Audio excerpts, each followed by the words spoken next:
Welcome back sa aking channel. Veteran actor Edo Manzano ipinakilala na sa publiko ang napakagandang girlfriend na nakadate sa Italy. Edo may asim pa, panuurin at pakinggan ang buong detalye.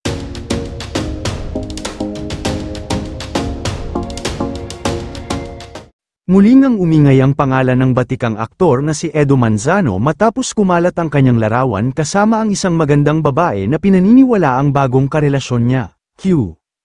Ang babaeng ito na nga ba ang muling magpapatibok sa kanyang puso? Ito ang tanong ng maraming netizens matapos silang maging usap-usapan sa social media.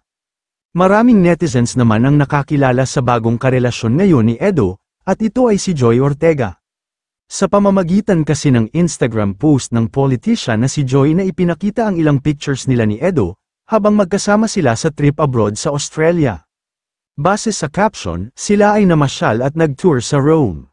At ang naging agaw pansin din ay yung nilagay niyang Lunch with @Real Edo Manzano at Ronda with Edo, kung saan kitang-kita ang closeness nilang dalawa, na talagang makikitang may relasyon na talaga sila. Samantala, matatanda ang huling nakarelasyon ni Edo ang batikang aktres na si Cherry Pie Picache.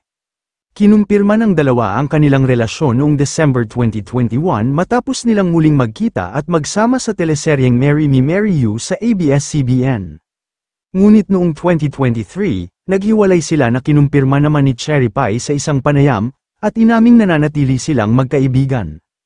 At para naman sa mga hindi pa nakakakilala kay Joy, bukod sa pagiging aktibo sa social media, siya ay isang politiko na tubong La Union. Bilang public servant, ang kanyang tinututukan ay mga advokasya kagaya ng edukasyon, kalusugan, at environmental sustainability. Marami naman ang natuwa na kanilang tagahanga, na sana daw ay sila na talaga ang magkatuluyan dahil mayroon na rin silang edad.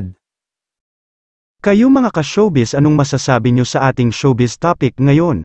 Kung may opinion kayo ay magkomento lang kayo sa aking comment section. At syempre kung bago pa lang kayo sa aking channel ay mag-subscribe na kayo para lagi kayong updated sa mga showbiz trends na ina-upload ko. Maraming salamat po.